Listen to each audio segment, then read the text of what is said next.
Nguvu mashinani. Let us make the national headquarters of Bunge la Wananchi strong, Wangwana. By spearheading that slogan, Bunge la Wananchi. Mashinani. Ukisema Bunge la Wananchi unasema nguvu mashinani. Bunge la Wananchi. Nguvu mashinani. Sasa ile debate speaker ameweka hapa about that we should discuss about the current state of our country. The people who have been arrested, the Kenyans who have been arrested in Uganda, and the freedom of the media. I want to say something about the debt. This issue of debt started long way ago in Mwai Kibaki's regime, who unconditionally amended the 2010 promulgated Constitution, Article 206, subsection 2, which gave a freeway to the amendment, the illegally amendment of the Public Finance Act 2012.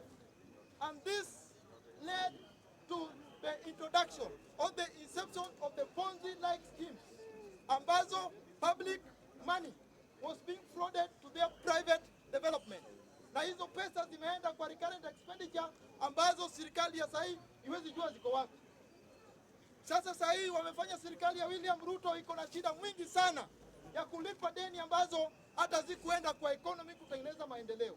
Na mimi ningependa kusema Auditor General alete aliyekuwa waziri wa fedha wakati huo, ndio Wakenya waache kulipa deni ambazo hatujui zilienda wapi. Ama namna gani, Wangwana? Hiyo shida ililetwa tena 2014 with the government of Uhuru Kenyatta, ambao pia ilikopa pesa mingi sana ambazo haziwezi julikana zimeenda wapi kwa uchumi yetu. So we should not blame. Those are the debts we are paying now. The debts which never went to the development economy. They went to recurrent economy, recurrent expenditures, which cannot be traced anywhere in our Republic of Kenya. So this is the problem we have. And that constitution pia ilikubali ya kwamba kuna vitu inaweza fanyika bila parliament kuwa na authority ya kuangalia mambo ya domestic borrowing ambayo inafanyika. The domestic borrowing which is taking place in our country has really made the cost of doing business very, very difficult. Na kwanza biashara ni ngumu sana. Na kwa hivyo our parliament, the buck stops with you. Lazima muangalia kwamba mambo ya domestic borrowing ikue kwa wananchi, isikue kwa serikali. Kwa sababu serikali kiboro, the commercial banks, the commercial institutions, the financial institutions will prefer lending to the government but not Kenyans. Or rather, by lending to Kenyans itakuwa na interest rate ambayo iko juu, ambayo biashara kama ni mbaya haita pick very fast. Nimemaliza kwa mambo ya debt, mengine naweza ongea in another platform ama nitarudi to explain into detail. Nikienda kwa mambo ya watu ambao wameshikwa kule Uganda, tafadhali wa Kenya. In Kenya here, we have a different culture na ile iko hapa Uganda, ile iko pale Tanzania.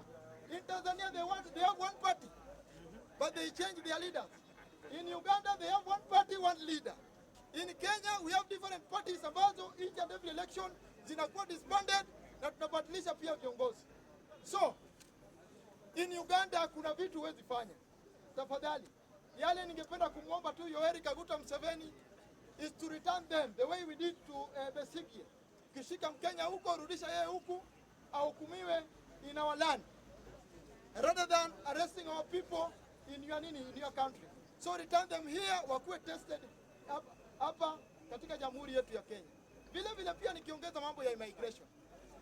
Mimi nashukuru sana rais wetu William Ruto kwa sababu akiwa kule African Union, hata kule UNGA, United Nations General Assembly, anaongea mambo ya Afrika kuungana. Sisi wa Afrika tuungane pamoja, ndio tukuwe na one national bank, one central bank, tukuwe na one currency na tukuwe na one government.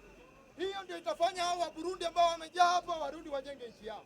Hiyo ndio itafanya watu wa Uganda, watu wa Rwanda, watu wa Somali, watu wa Southern Sudan, kwa sababu unapata hapa Kenya watu wametoka nchi zao na wamekuja hapa wanaofa services at a very lower cost.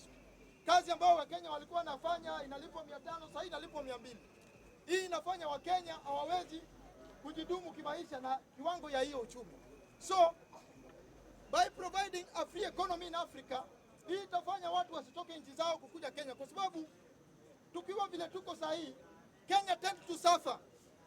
South Africa tayari, si mnasikia mambo ya xenophobia in South Africa. Nchi ambazo zinafanya mzuri kama Nigeria, Egypt wako sawa sana na their boundaries. So we tend to suffer because our economy and our Kenyan currency is more powerful than theirs. So they will come here, offer services at a very lower cost. Hiyo itafanya Wakenya wakuwe na shida. Vile vile pia watu wa Southern Sudan watakuja hapa na madola, wata-occupy some of the estates which were being occupied by the middle class citizen. So unapata wale wa middle class wamefinywa, wale watu wa chini wamefinywa, Wakenya wanakuwa kona moja. We are not enjoying our sovereignty. So mambo ya immigration, tafadhali, the buck stops with you. Nikiongea mambo ya media. Yes. Nikimalizia na mambo ya media, I think that will be the last motion based on your nini. Kwa sasa order paper. Wenzangu, watu wa media wapatiwe nafasi ya kufanya mambo yao. Hawana shida. Watu wa online media, mainstream media hawana shida. Shida iko kwa wale ambao wako na smartphone. Kwa sababu kwa hiyo smartphone wana record vitu ambavyo siku hizi hata kazini yako unaweza jua kifo yake kwa page yake bila wewe kujua kazini yako amekufa. Tafadhali, let us not be quick in giving a certain information ambazo inaweza affect watu wengine ama kuweka picha ambayo ita affect a certain generation. So on issues of regulation, I know the online media, these are just people who went to college or universities and learned about journalism. They work within the rules and regulations of their profession. That applies to online media and also mainstream media. So shida iko kwa watu ambao wako na smartphone, ambao wanafanya vitu na wanapost, inaharibu generation zijazo na itaharibu generation yetu na ina nini mambo pia ya culture ya Africa. Kwa hivyo regulation should be that if you post something which does not nini with the rules and regulation number iko in Africa ama iko kwa sheria zetu, uchukuliwe hatua na hizo regulations, mimi nitaunga mkono, lakini watu wa online media na mainstream media wasiingiliwe. Kwa hayo machache, asanteni.